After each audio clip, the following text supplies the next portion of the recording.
नाज़रीन, मीरपुर ख़ास में महरान टीवी जे सरमाण गुलाम नबी मोराई ऐं डॉक्टर फरहान ईसा अलशर्फ वेलफेयर ट्रस्ट जो दौरो कयो आहे। वधीक तफ़सील लाइ ॾिसूं था हीअ रिपोर्ट। हिन वक़्तु असां मौजूदु आहियूं अल अशरफ वेलफेयर ट्रस्ट अस्पताल में मौजूदु आहियूं। हीअ अस्पताल जेका ग़रीबनि लाइ ठाही वई आहे, हिन में रोज़ानो सवें मरीज़ चेकअप कराइनि था। हिते जे डॉक्टरनि जो इहो ई चवणु आहे त हिते 50% ग़रीब आवाम खे फ़ाइदो थिए थो, जंहिं त 50 रुपया फ़ी पर्ची मरीज़ लाइ आहे ऐं मेडिकल स्टोर ते बि रिआयत आहे ऐं मुफ़्त चेकअप बि कयो वञे थो।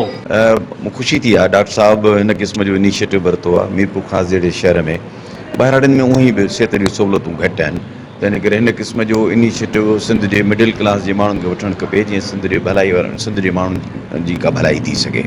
ॻोठनि जी भलाई थिए ॻोठनि में करणु खपनि। हाणे मीरपुर ख़ासि शहर आहे, पर तंहिं हूंदे बि ग़रीब माण्हुनि खे त जेकॾहिं का मिली वञे 50% ते बि अधु ते बि या च्योरिटी ते वॾी सहूलियत आहे। ऐं मां डॉक्टर मलिक साहब खे मुबारकबाद हुजां अहिड़े क़िस्म जे इदारे खोलण जी। देखिए, सिंध में तो सेहत का बड़ा मसला है ना, अच्छी जगहें नहीं है और प्रॉपर आउटलेट्स नहीं है। और ये अल अशरफ ट्रस्ट ने जो ये क्लिनिक बनाया है बहुत अच्छा है, जिसमें गायनाकोलॉजिस्ट, ख़ासतौर पे हमारे यहाँ जो सबसे बड़ा मसला है वो हामला ख़वातीन का और छोटे बच्चों का है, जो यहाँ पे एड्रेस हो रहा है और फ्री में हो रहा है। और ये लोग रेगुलर अपने मेडिकल कैंप्स भी लगाते रहते हैं।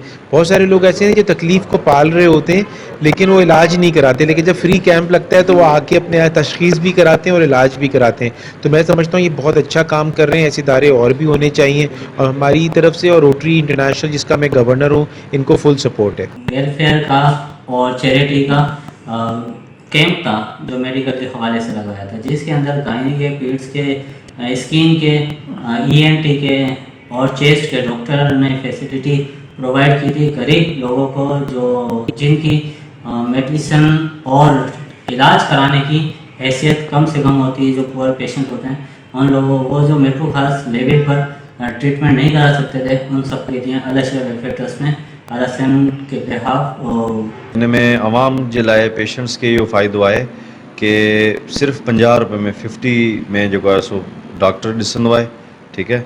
ऐं सुठा डॉक्टर बि हिते वेठा आहिनि, उहे सभु ॾिसनि था। उन खां अलावा इन्हनि खे जेके मेडिसन आहिनि उहे बि 30-40% डिस्काउंट ते जेको को बि स्टोर वारो नथो ॾे, हिननि जे स्पेशल जेको आहे सो डिस्काउंट जे करे इहो करायल आहे। इन खां अलावा जेके लेब्स आहिनि जेके बि आहिनि उहे 50%, अल्ट्रासाउंड, एक्सरे उहो बि 50% ते आहे। इन खां अलावा जेके दवाऊं आहिनि उहे बि आहिनि 30-40% ते। बसि इहो ई आहे, हिननि जो सुठो माशाल्लाह हले पियो सिस्टम। हिन में मुख़्तलिफ़ शिफ्टनि में डॉक्टर अचनि पिया। तालिब शर्फ, महरान टीवी, मीरपुर ख़ास।